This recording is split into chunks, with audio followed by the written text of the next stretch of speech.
களங்கம் இத்துலகம் கழிப்புறமை நெறி விளங்க என்னுள்ளே விளங்குமை பொருளே மூவிரு நிலையின் முடிநடு முடிமை ஓவர விளங்கும் பொறுமைமை பொருளே எழுநிலை இசையே இன்புருகாகி வழுநிலை நீக்கி வயங்குமை பொருள். மருத்துவம் படிக்க வந்துட்டீங்கன்னா ஒரு ப்ரொசீஜர் சொல்லி கொடுக்குறேன்னா அது கடைசி வரைக்கும் அப்படியே ஃபாலோ பண்ணணும். அப்போதான் நிறைய பாடங்கள் பின்னாடி வர்ற பாடங்கள் எல்லாமே புரியும். முதல்ல தோல், அது தொடு உணர்வு. ரெண்டாவது நாக்குன்னு எழுதக்கூடாது இந்த இடத்துல, நெடில் மட்டும்தான் போடணும். அது சுவை உணர்தல். மூணாவது மூக்கு, அது மனம் உணர்தல். நாலாவது கண்கள், காட்சி உணர்தல். அஞ்சாவது செவி, ஒளி உணர்தல். முதல்ல இந்த அஞ்சையும் சொல்லிடுறேன். ஒரு நோயாளி மருத்துவர்கிட்ட போறாரு. மருத்துவர் அந்த நோயாளிகிட்ட இருந்து சில தகவல்களை கேட்டு வாங்குறாரு. என்ன கேட்கிறாரு? உன் பேர் என்னன்னு கேட்கிறாரு. அடுத்து உன் வயசு என்னன்னு கேட்கிறாரு. அப்புறம் என்ன தொழில் செய்யறன்னு கேட்கிறாரு. இதுக்கு பின்னாடி என்ன இருக்கு? என்ன வயசுன்னு கேட்கறது அவருடைய உடல் வளர்ச்சி காலம். 40, ஓகே. 25, ரைட்டு. வயசு கேட்கறதுக்கு அது காரணம். அப்ப நோயை மெஷர்மெண்ட் பண்ணணும். 20 வயசுனா இது 20 வயசுல அங்கங்க அப்படியே பருக்கள் வருது, அது இந்த வயசுல வர்றதுதான் சொல்லணும்ல. 45 ஆச்சு, இது இந்த வயசுல வர்றதுதான் அப்படின்னு சொல்லணும்ல, அதுக்காண்டி. அப்புறம் தொழில் கேட்கிறாரு. எதுக்கு அப்படின்னா, நம்ம எந்த தொழில் செஞ்சாலும் 5 புலன்களை வச்சுதான் செய்யறோம். 5 புலன்கள். இப்ப இந்த டெலிகாலருக்கு காது மட்டும்தான் வேலை. காதுலயே பேசிக்கிட்டே இருக்கணும், வச்சுக்கிட்டே இருக்கணும். சில பேருக்கு கண்கள் மட்டும்தான் வேலை, சிஸ்டம்ல உட்காந்துக்கிட்டு தட்டிக்கிட்டே இருக்கணும். சில பேருக்கு வாசனை மட்டும்தான் வேலை. இப்படி ஒவ்வொருத்தருடைய தொழிலும் புலன் சார்ந்து அமையுது. அப்ப ஏதோ ஒரு புலன் அவங்களுக்கு அதிகமான ஆற்றலை செலவழித்து கொண்டிருக்கிறது அந்த தொழிலுக்காக. ஒரு டிரைவரா ஒருத்தர் இருக்கிறாரு, எந்த நேரமும் அவர் கண் விழிச்சு ஓட்டிக்கிட்டே தான் இருக்கணும். அவருடைய கண்கள் அதிகமா வேலை பார்ப்பாங்க. இந்த புலன்கள் எல்லாமே சம ஆற்றலோட இருக்கணும். ஒண்ணு கூடவோ குறைஞ்சோ, இப்ப காது கேட்கலங்க ஆனா கண்ணு மூக்கெல்லாம் நல்லா இருக்கு அப்படின்னா ஒரு புலன் மட்டும் போயிடுச்சு. அப்படி இல்லாம 5 புலன்களும் சீரான நிலையில் இயங்கினால் மட்டுமே ஒரு மனிதன் ஆரோக்கியமாக இருக்கிறான் என்று பொருள்.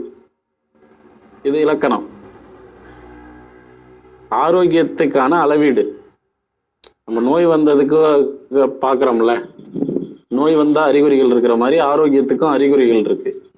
5 புலன்களும் சீர்நிலையில் இயங்கினால் அவன் ஆரோக்கியத்தோடு இருக்கிறான் என்று பொருள். இப்ப அந்த டாக்டர் என்ன செய்யணும்? எந்த புலனை அதிகமா அவன் செலவழிக்கிறானோ அந்த புலனுக்கு ஆற்றலை திரும்ப மீட்டு கொடுக்குற இடத்துல ஒரு மருத்துவர் செயல்படணும். அப்ப கண்களுக்கு தான் வேலை அப்படின்னா கண்ணுக்கான ஓய்வை எப்படி எடுத்துக்கிறது, எப்படி அந்த ஆற்றலை மீதி 4 புலன்களோடு கனெக்ட் பண்ணிக்கிறதுன்னு சொல்லி கொடுக்கணும். புலன்களோடு தொடர்புடையது மூளை. மனித மூளை இந்த 5 புலன்களையும் தன்னுடைய கட்டுப்பாட்டுல வச்சிருக்கு. மனித மூளை இந்த 5 புலன்களையும் தன்னுடைய கட்டுப்பாட்டில் வைத்திருக்கிறது. எந்த புலன் சரியாக செயல்படவில்லையோ அதற்கு தன்னுடைய ஆற்றலை மூளை செலவழிச்சுக்கிட்டே இருக்கும். அதனால ஒரு ப்ரெஷர் அங்க கிரியேட் ஆகிட்டே இருக்கும். இப்ப சிஸ்டம் பார்த்து பார்த்து பார்த்து ஒருத்தருக்கு கண் பார்வை குறைஞ்சு போச்சு. தூரத்து விஷயங்களை பார்க்கறதுக்கு அந்த கண்ணு போராடும். அந்த கண்ணு போராடுறது கூட அவருக்கு தெரியாது.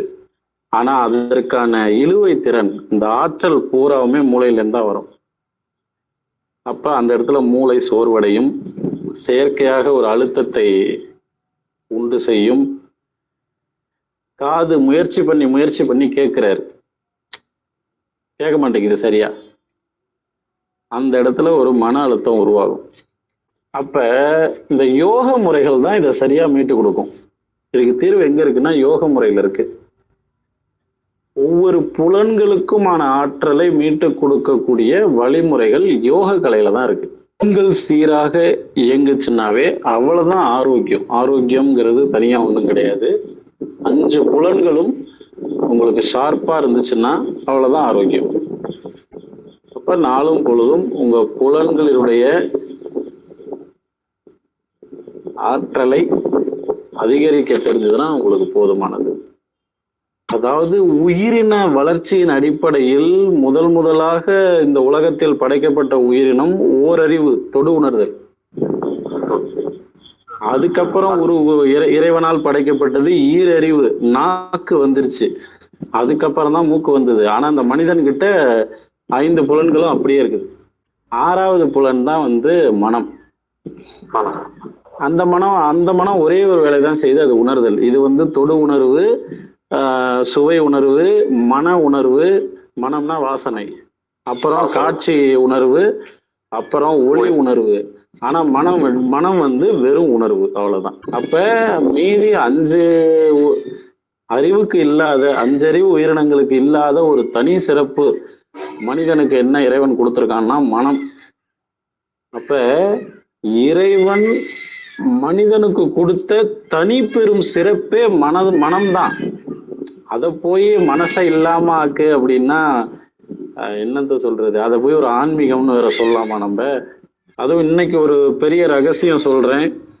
மூச்சு பயிற்சியை செய்ய சொல்லிட்டு மூச்சு பயிற்சி பண்ணா மனம் மாற்றம் அடையும், மனம் மாறும், கோபம் குறையும், நிம்மதி பெருகும், அமைதி உண்டாகும் அப்படிலாம் சொல்லுவாங்க. எல்லாமே பொய். மூக்கு வழியா போற மூச்சுக்கும் மனித மனதுக்கும் தொடர்பே கிடையாது. எந்த தொடர்பும் கிடையாது. சுதந்திரம் வாங்கி இவ்வளவு நாளுக்குள்ள 80 வருஷத்துக்குள்ள 80,000 புக்கு எழுதியிருக்கானுங்க. மூச்சு காத்த இழுத்தா மனம் மாற்றம் அடையும்னு. என்ன நம்பிக்கையில எழுதியிருக்கானுங்கன்னு தெரியல. இது ஏதோ ஒரு கதையை அப்படியே பின்பற்றி இவனுங்க எழுதி போடுறது. உண்மை என்ன? மூக்குல எழுகிற மூச்சுக்கும் மனசுக்கும் எவ்வித தொடர்பும் இல்லை. காது வழியாக உட்செல்லும் காற்றுக்கும் மனதிற்கும் நிறைய தொடர்பு உண்டு. காது வழியாக உள்ள போற காற்று தான் மனதை வளர்க்கிறது. உதாரணம், நீங்க பஸ்ல போகும்போது, பைக்ல போகும்போது தான் நிறைய சிந்தனைகள் வரும். மனதை போய் இந்த காது வழியா உள்ள போற காற்று தான் கிண்டி விடும், கிளறி விடும். மனதை வளர்ப்பது காது வழியாக உள்ளே செல்லும் காற்று தான். நீங்க பெரிய பெரிய குருநாதர்கிட்ட உபதேசம் வாங்கியிருந்தீங்கன்னா தெரியும். அதுல பிரம்ம உபதேசம் அப்படிங்கிறது காது வழியா கொடுக்கறது தான். இந்த புலன்கள் படிநிலை வளர்ச்சி. முதலில் தொடு உணர்வாக இருந்தது, அப்புறம் அது சுவை உணர்வாக இருந்தது, அப்புறம் மன உணர்வாக இருந்தது மனம், அப்புறம்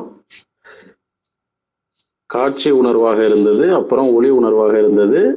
6வது இந்த 5ஐயும் உள்ளடக்கி புரிந்து கொள்ளும் ஒரு பேராற்றலாக மாறிவிட்டது. இந்த மனம் செய்யற வேலை என்னன்னா, இந்த முன்னாடி இருந்த 5ஐயும் உள்வாங்கி அது ஒரு கலவைக்கியலோட ஒரு முடிவுக்கு வருது. மனதுக்கு உறுப்பு கிடையாது. தொடு உணர்வுக்கு தோல் இருக்கு, சுவை உணர்வுக்கு நாக்கு இருக்கு, சுவாச உணர்வுக்கு மூக்கு இருக்கு. மன உணர்வுக்கு உறுப்பு கிடையாது. அது உங்க உடம்பே ஒரு உறுப்பா இந்த மனசை பயன்படுத்திக்குது. மனம் பேராற்றல். மனம் எனும் பேராற்றலுக்கு உறுப்பே உங்க மொத்த உடம்பும் தான். இப்ப புரியுதா? மனசு ரொம்ப பெருசு. உடலையும் மனதையும் ஒப்பிடும்போது